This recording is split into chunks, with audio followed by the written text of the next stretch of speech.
कहते हैं ना, you have only one way to convince others, that is listen to them. बिल्कुल सही कहते हैं। जी हाँ दोस्तों, आज हम बात करेंगे लोगों को कनेक्ट करने से लेकर उन्हें कन्विंस करने तक के सफर के बारे में। देखिए मेरे भाई, ये एक ऐसा स्किल है ना जिसके बिना कोई भी काम करना बहुत ज्यादा मुश्किल है, फिर चाहे आप किसी भी फील्ड में क्यों ना हो। जैसे कि इस स्किल को सीखने से ना आपकी बात प्रभावशाली और पावरफुल दोनों बनेगी, यानी कि आप लोगों को जबरदस्त तरीके से कन्विंस कर पाएंगे, यानी कि आप लोगों को, यानी कि ऑडियंस को यकीन दिला पाएंगे कि जो आप कह रहे हैं ना वो 100% सही है, जो आप कह रहे हैं वो बिल्कुल 100% ऑथेंटिक है। अब सीधे मुद्दे की बात। जी हाँ दोस्तों, लोगों को यानी कि ऑडियंस को कन्विंस कैसे करें, बस 3 चीजें बताऊंगा, ध्यान से सुनना मेरे भाई।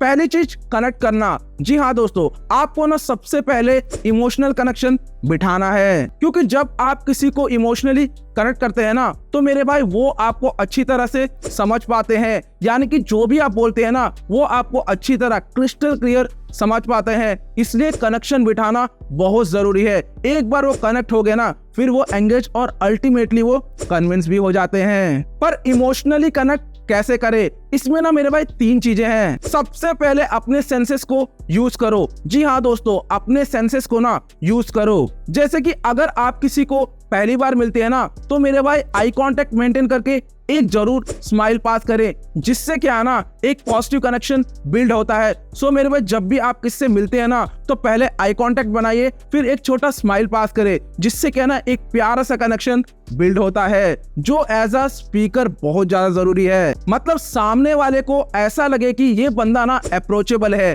कि मैं इससे बात कर सकता हूँ। मतलब आसान भाषा में बोलो तो ऐसा लगना चाहिए कि आप पूरा ओपन बॉडी लैंग्वेज है, मतलब आप उनको इनवाइट कर रहे हैं कि भाई मेरे से आप बात कर सकते हो। सो मेरे भाई, इसको जरूर फॉलो करना। दूसरी चीज, जब भी आप किसी से बात करते हैं ना तो मेरे भाई आप आई कांटेक्ट मेंटेन करो, जिससे क्या है ना आपकी बात ऑथेंटिक लगती है, यानी कि जेन्युइन लगती है, यानी कि सामने वाला आपकी बात पर ट्रस्ट करता है, क्योंकि आपकी बात ना ऑथेंटिक लगती है, ऑथोरिटी लगती है, और एट लास्ट वो आपकी बातों को ट्रस्ट करने लगता है, जो मेरे भाई as a speaker, as a perfect public speaker ना आपके लिए बहुत जरूरी है। क्योंकि मैंने बोला ना, पहले आपको कनेक्ट करना है, फिर कन्वे और कन्विंस, इन सब चीजों के लिए ना ट्रस्ट यानी कि बिलीफ बहुत बड़ा मेजर रोल प्ले करता है। तीसरी चीज, जब भी सामने वाला कुछ बोलता है ना तो मेरे भाई उनको ध्यान से सुनिए। मैंने क्या बोला, ध्यान से सुनिए, यानी कि आपको सुनने के लिए नहीं, समझने के लिए सुनना है। तो मेरे भाई आप ध्यान से सुनने, जिससे उनको भी लगेगा कि आप उनको जेन्युइन इंटरेस्ट शो कर रहे हैं, और वो आपको और खुलेंगे, यानी कि और आपको अपनी बात बताएंगे। फिर आप ना उनकी बातें कुछ याद रख सकते हैं, और मेरे भाई मौका मिलने पर ना उन बातों को यूज करें। फिर देखना आपसे जो बात कर रहे हैं सामने वाला सरप्राइज हो जाएगा कि ये मेरी बात को याद रखता है, यानी कि ये मेरी बात को वैल्यू करता है, मेरे पे इंटरेस्ट रखता है, मेरे को केयर करता है, जो मेरे भाई एज अ स्पीकर बहुत बड़ी बात है। इसलिए जब भी आप किसी से सुनते हो ना कोई बात, तो ध्यान से सुनिए, समझिए, ताकि वो आप फ्यूचर में जब भी आपका कॉन्वर्जेशन होगा ना, यानी कि जब भी आप उनसे कम्युनिकेशन करोगे, तब उन चीजों को यूज करके, जिससे वो ऑटोमेटिकली सरप्राइज हो जाएंगे। मतलब बोलते हैं ना, first impression is best impression. अगर आपको फर्स्ट इंप्रेशन बनाना है तो आपको छोटी छोटी बातें याद रखनी पड़ेगी। जब आप ये चीजों को यूज करोगे ना तो मेरे भाई बहुत बड़ा इम्पैक्ट क्रिएट होगा, जिससे वो आपके दोस्त बन जाएंगे। और अगर आपने उनको नाम के साथ बुला लिया ना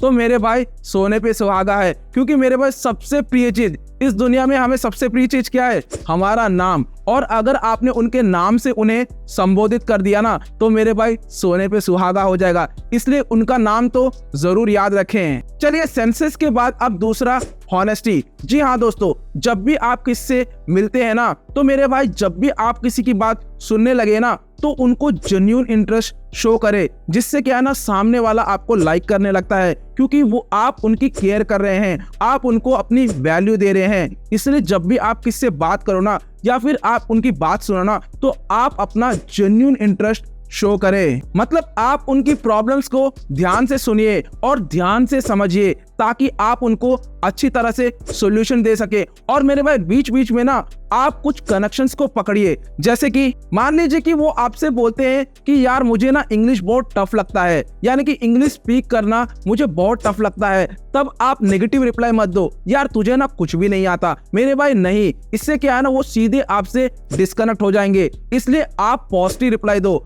आप ऐसे बोल सकते हो कि यार तू जो बोल रहा है ना बात तो सही है, मेरे को भी पहले ना इंग्लिश स्पीकिंग करना नहीं आता था, फिर मैंने जब से प्रैक्टिस किया ना मेरे को अभी फ्लुएंटली इंग्लिश स्पीकिंग करना आता है। तो आप ऐसे पॉजिटिव रिप्लाई दो, यानी कि उसकी बेटरमेंट भी हो और वो अपनी गलती को समझ भी सके। यानी कि आप सीधे बोलो कि मेरे भाई प्रैक्टिस कर, क्योंकि बोलते हैं ना प्रैक्टिस मेक्स यू परफेक्ट। तो आप ऐसे उनको मोटिवेट भी कर सकते हो, इंस्पायर भी कर सकते हो अपनी बातों से। सो अगली बार से कभी भी अगर आपके पास कोई प्रॉब्लम लेके आता है ना तो मेरे भाई उसको ध्यान से सुनो और समझो, तभी आप उसको अच्छे से अपना सोल्यूशन दे सकते हो, जिससे वो आपका फैन बन जाएगा, यानी कि दोस्त बन जाएगा।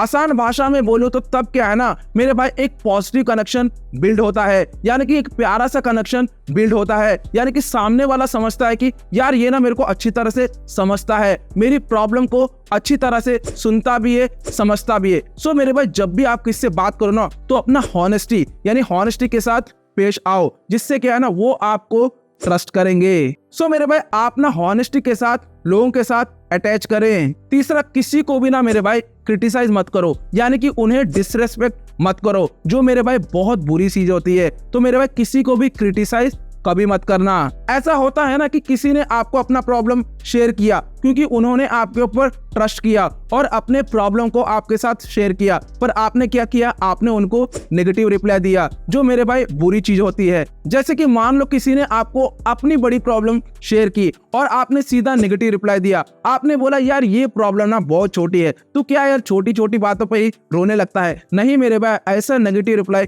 मत दो, पॉजिटिव रिप्लाई दो। अगर आप नेगेटिव रिप्लाई दोगे ना तो वो आपके साथ डिस्कनेक्ट हो जाएगा, जो एज अ स्पीकर ना बहुत बुरी चीज है। इसलिए आप उनकी बात को सुनो, आप उनको एंकरेज करो। सामने वाला ऐसा फील करेगा ना कि यार ये मेरी प्रॉब्लम को ना समझता ही नहीं है, यानी कि मेरी बात को सुनता ही नहीं है, मतलब मेरा कनेक्शन ना इसके साथ बैठेगा नहीं, और वो आपसे पूरी तरीके से डिस्कनेक्ट हो जाता है। सो मेरे भाई कभी भी आप किससे बात करते हो ना तो उनको एंकरेज करो, यानी कि उनको ट्रस्ट दिलाओ कि मैं आपकी बात को सुन रहा हूं और अच्छे से सॉल्यूशन भी दूंगा, जिससे वो आपके साथ पॉजिटिव कनेक्शंस को बिल्ड कर सके। सो मेरे भाई उनकी प्रॉब्लम को समझो और उन्हें एंकरेज करो, ताकि वो अपनी प्रॉब्लम को आपके सामने रखे और आप उसका अच्छा सा अच्छा यानी कि बेटर सॉल्यूशन दे। अब मेरे भाई अच्छे से कन्वे करे, मतलब ऐसी बात बोलिए, ऐसे बात बोलिए कि सामने वाला आराम से यानी कि अपने आप कन्विंस हो जाए। पर कैसे, बताता हूँ। सबसे पहले मेरे भाई कुछ भी बोलने से पहले ना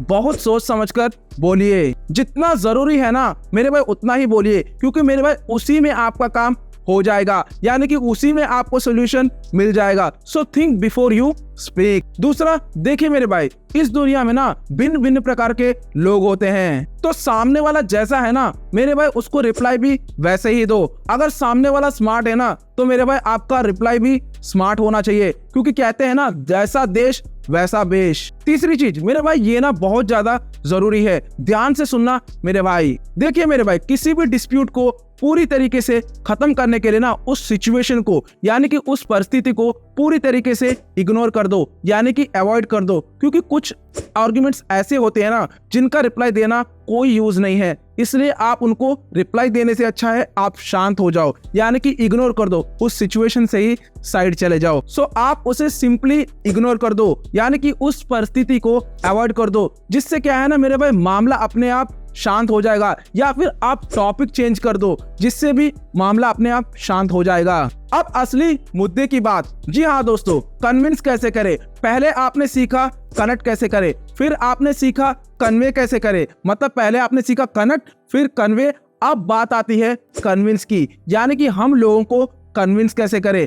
इसलिए मेरे भाई पहले आपको कनेक्ट करना सीखना है, जो आपने सीख लिया, फिर आपको कन्वे करना सीखना है, जो मेरे भाई आपने सीख लिया। क्योंकि जब कनेक्ट और कन्वे हो जाता है ना, तो ऑटोमेटिकली आदमी यानी कि लोग आपसे एंगेज हो जाते हैं, और मेरे भाई जब एंगेज होते हैं ना, तो वो अपने आप ही कन्विंस हो जाते हैं। तो अब बात कर लेते हैं कन्विंस कैसे करें, यानी अपनी छाप कैसे छोड़े, मतलब अपना इंप्रेशन कैसे जमाएं। कहते हैं ना, कन्विंस करने के लिए बस एक ही रूल है कि आप कन्विंस मत करो, बस आप कनेक्ट करो, कन्विंस अपने आप ही हो जाएंगे। जैसे कि मान लो डॉक्टर क्या करते हैं, पहले वो पेशेंट से अपना कनेक्शन बिठाते हैं, यानी कि उनको ध्यान से सुनते हैं और समझते हैं, फिर उनको डायग्नोस करते हैं और बाद में दवाइयां लिखकर देते हैं, जो मेरे भाई आप खाते हैं, यानी कि आप डॉक्टर से कन्विंस हैं। सो आप भी उनके साथ इमोशनल कनेक्शन बिठाए, यानी कि इमोशनल कनेक्शन एस्टैब्लिश करे, जिससे क्या है ना, वो आपकी बात से